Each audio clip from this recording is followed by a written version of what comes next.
Ternyata pesugihan babi ngepet adanya di Gunung Gede. Pesugihan babi ngepet Gunung Gede. Di Gunung Gede yang menjulang megah di wilayah Jawa Barat, tersimpan kisah kelam yang jarang berani diungkap warga sekitar. Gunung itu bukan hanya terkenal karena jalur pendakiannya, tetapi juga karena sebuah goa tua yang dipercaya sebagai kediaman Raja Babi Hutan, penguasa makhluk gaib yang disebut-sebut sebagai Raja Babi Ngepet. Konon, di sekitar lereng yang mengarah ke goa tersebut, sering terlihat bekas jejak kaki babi yang tak wajar.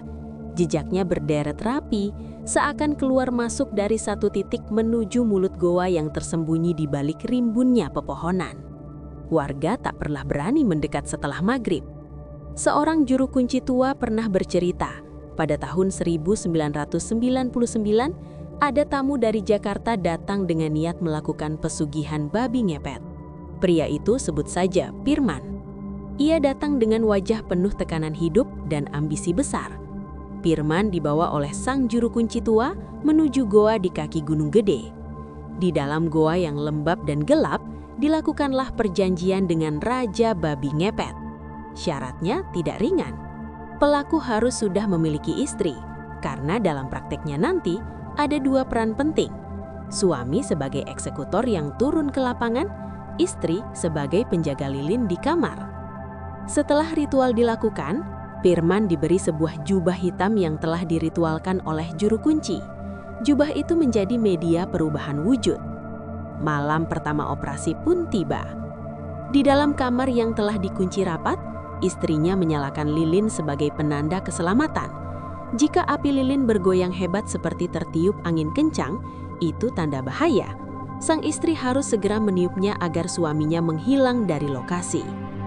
Pirman mengenakan jubah hitam, membaca mantra yang diajarkan juru kunci. Tubuhnya bergetar. Konon, perlahan wujudnya berubah menjadi seekor babi hutan hitam. Ia melesat keluar menuju sebuah toko grosir tak jauh dari rumahnya. Dengan cara yang dipercaya dalam praktik babi ngepet, ia menggesek-gesekkan tubuhnya di dinding bangunan target. Di kamar, uang perlahan muncul, tumpukan demi tumpukan. Operasi pertama menghasilkan sekitar 60 juta rupiah. Pirman kembali dengan selamat. Operasi kedua, ketiga, dan seterusnya berjalan lancar. Uang terus mengalir. Dalam waktu singkat, Pirman membangun rumah senilai 900 juta rupiah. Ia membeli mobil mewah seharga 1 miliar rupiah. Bahkan ia membuka toko material besar di Jakarta dan dikenal sebagai pengusaha sukses. Namun, keserakahan sering mengundang petaka. Suatu malam, saat melakukan aksi, Pirman terlambat memberi tanda. Api lilin di kamar bergetar liar, namun istrinya panik dan terlambat meniupnya. Di luar sana, warga yang curiga sudah berjaga. Pirman dalam wujud babi tertangkap dan dihajar massa. Konon ketika ia tewas, wujudnya kembali menjadi manusia. Kisahnya berakhir tragis. Kini istrinya menikah lagi dan tetap menikmati harta yang telah dikumpulkan. Namun warga sekitar Gunung Gede percaya, setiap kekayaan yang didapat lewat jalan gelap selalu menyisakan bayang-bayang yang tak terlihat.